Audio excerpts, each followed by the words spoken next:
changamoto ambazo unakopesha watu alafu wale watu hawakurudishi tena ile pesa, na wakati unaenda kuwadai inakuwa ni ugomvi. Kwa hiyo nikajikuta nagombana na marafiki na majirani, nikaamua kuachana naye na nikaamua kutafuta biashara nyingine. Ilikuwa ni ya kupika na kwamba keki, na hii ndio biashara ambayo nilienda kufanya delivery kwa rafiki yangu, ndipo ambapo aliniambia habari ya hii fursa. Kwa kama wewe umekuja kwenye huu mkutano mkubwa kabisa na unaweza kuona watu na kuweza kuamini, mimi ilikuwa ni nyumbani kwa rafiki yangu, nikiwa nimefanya delivery ya keki, akaniambia Opo, kuna biashara ambayo ukienda kuifanya basi maisha yako yataenda kubadilika. Nilikuwa interested, na alinipa mfano wa mtu ambaye ameweza kufanya biashara na akaweza kumjengea mamake nyumba.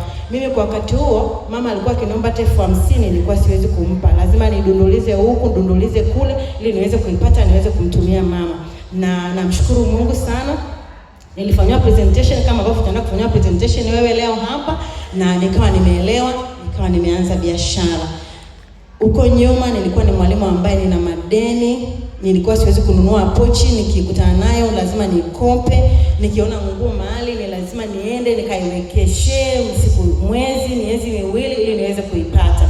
Lakini namshukuru Mungu, baada ya kuanza hii biashara nilianza kuweza kununua vitu bila kwenda kukopa. Niliclear madeni yote na vitu vingi ambavyo nimeweza kuvifanya. Kuhusu pesa, mimi namshukuru Mungu, nilikuwa natafuta 1,000,000 tu kwa mwezi wakati naenda kuanza ile biashara, lakini kuhakikishia leo sizungumzie 1,000,000, Mungu amedouble mara 4. Kwa mwezi naweza kuipata zaidi ya mara 4 ile ambayo nilikuwa naitamani siku ya kwanza naenda kuanza hii biashara. Kwetu ni kuhakikishie mtu ulika hapa, kama swala lako ni kipato, nikwambie tu changamoto inaenda kuisha kabisa. Lakini namshukuru Mungu pia kupitia hii fursa nimeweza kuwasaidia watu wengine ambao wanaweza kuwa wanatengeneza hiyo 1,000,000 ambayo mimi nilikuwa naitamani, basi wao wanaitengeneza. Kwa imagine kama umekaa hapa umeletwa kwa mara ya kwanza, au wewe ni mgani, jua tu tamanio lako linaenda kutimia, kwa sababu na mimi pia kuna ambao niliweza kuwaambia, na leo wako hapa wanatengeneza hizo 1,000,000, 2,000,000. Kwa hiyo ni biashara ambayo mtu aliyekuleta hapa ni ya upendo wa hali ya juu, unaenda kutimiza kiu yako. Lakini pia namshukuru Mungu kupitia hii biashara nimeweza kusafiri. Ni binti ambaye nilizaliwa nikiwa na ndoto kubwa sana, especially ikiwa ya kusafiri dunia. Niliwahi kumiliki passport ya kusafiria zaidi ya miaka 6. Nilikuwa sijui naendelea wapi. Nilikuwa sina ndugu Zanzibar, wala nilikuwa sina ndugu Kenya, wala nilikuwa sina ndugu yoyote Ulaya. Lakini kwa sababu nilikuwa ni binti wa matamanio wa ndoto kubwa, niliwahi kumiliki passport. Niwaambie tu kupitia hii biashara niliambiwa Opo, ukianza utaenda kusafiri dunia. Mimi nimesimama hapa kama a real testimony ambaye nimeshatembea destination zaidi ya 5. Nakumbuka safari yangu ya kwanza ilikuwa ni Dubai kwa mara ya kwanza. Ile passport ambayo nilimiliki nakumbuka ilikuwa ni ya green. Hapo zamani tulikuwa tuna passport za kusafiria za green na zikabadilika zikawa za blue. Nilienda uhamiaji nakumbuka nikiwa na mtoto mchanga, nikapanga foleni na nikapata passport ya blue, na nilikuwa sijui naelekea wapi. Lakini nikwambie mgeni uleka hapa au mgeni uleka hapa, kupitia hii biashara ile passport ilienda kugongwa muhuri kwa mara ya kwanza. Nimeenda Dubai na sasa hivi nimesimama hapa Dubai, nimeshaenda zaidi ya mara 4, nikienda tena ni mara ya 5.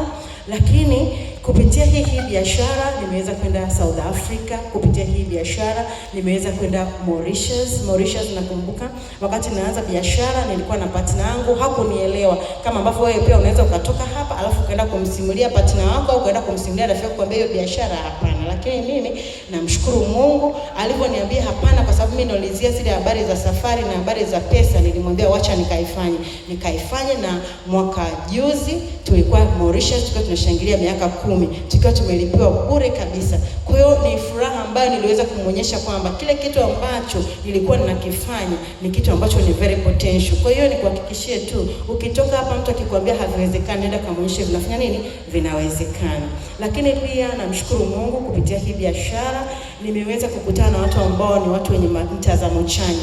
Nilikuwa kwenye jamii ya watu wana malalamiko asubuhi, mchana na jioni. Wao wanalalamika namna gani hawajalipwa malimbikizo, namna gani hawajalipwa safari, namna gani mishahara haiongezeki, ni namna gani ukiwapa proposal ya biashara wanakuambia haiwezekani. Lakini namshukuru Mungu nilikutana na jamii ya watu wanaokuambia ukifanya biashara kuchuna utaweza, utafika hapa. Nimekutana na watu ambao wana ndoto za kununua magari. Can you imagine? Mimi nimesimama hapa kama testimony nikiwa nimenunua gari yangu Range Rover white in color. Ilikuwa ni ndoto, one of the dream. Lakini nikuhakikishie miaka 4 huko nyuma nilikuwa na cycle ambayo haiwezi kuwaza hivyo vitu. Can you imagine kuna mtu ambaye anaanza kununua fortune, new model, kununua vitu fulani. Kwa unakutana na cycle ya watu ambao wataenda kuitengeneza ile ndoto yako ya ndani. Mimi nilikuwa nikikaa kwenye ile cycle yangu ya miaka nyuma iliyopita, nilikuwa najiona ni vile ambavyo siwezi kununua hata nguo keshi, siwezi kuwachukua watoto wangu nikawapeleka hata kwenda kula mahali. Nilikuwa siwezi kwa sababu jamii ilikuwa inanizunguka, ilikuwa inaonyesha kila kitu hakiwezekani. Lakini nimekutana na jamii ambayo inakuambia kila unachokitamani utaenda kukifikia. Nikwambie ni hiyo nguvu ya kuambiwa unaweza ni nguvu kubwa nimefanya mambo makubwa sana kupitia biashara. Nilikuwa ni binti ninayejiamini, nilikuwa ni binti ambaye nikisema opportunity unaenda kutafuta milioni 100 naenda kuzipata, kwa sababu wapo wanaosimama hapa mbele wakiwa na testimony ya kusema hizo hela wanazipata. Kwa hiyo nikuhakikishie tu mtu uleka hapa, biashara ni nzuri na inaenda kutimiza ndoto zako. Niwaambieni matarajio yangu mimi ni makubwa sana. Matarajio yangu mimi ni kwenda kuwasaidia wanawake wengi kwenda kujisimamia kiuchumi. Tunasema ukimsaidia mwanamke mmoja umesaidia jamii nzima. Kwa hiyo ni kuhakikishie tu, kama we ni mama, kama we ni baba, umekaa hapa, uko sehemu ambayo ndoto zako zinaenda kutimia. Mimi sikio ndoto zako ni nini? Mimi ndoto yangu ilikuwa ni ya kusafiri, kupitia biashara nimeweza kusafiri. Ndoto yangu ilikuwa ni kutengeneza pesa, na mshukuru Mungu sijatengeneza nyingi sana, lakini nazo zitengeneza. Nikifunga macho naona future yangu ya kesho kutwa. Mimi nilikuwa ni mama ambaye nina ndoto kubwa. Kipindi kile ambacho nilikuwa nimeajiriwa, nilikuwa nikiingia chumbani nikifumba macho naona ndoto zangu zimezimia, kwa sababu nilikuwa ni mwalimu ambaye niko na kazi mwaka wangu wa 8 na ilikuwa take home yangu ni shilingi 400,000, kiasi ambacho nilikuwa na ndoto ya kufanya vitu vikubwa, ambapo nilikuwa nikijumlisha ile hela kwa mwaka mmoja ni zaidi ya milioni 1,400,000. Lakini niwaambie, ninasimama hapa nikiwa nimefanya hii biashara kwa mara ya kwanza as part time, lakini sasa hivi naifanya full time. Kwa mwaka mzima nikijumlisha ile ambayo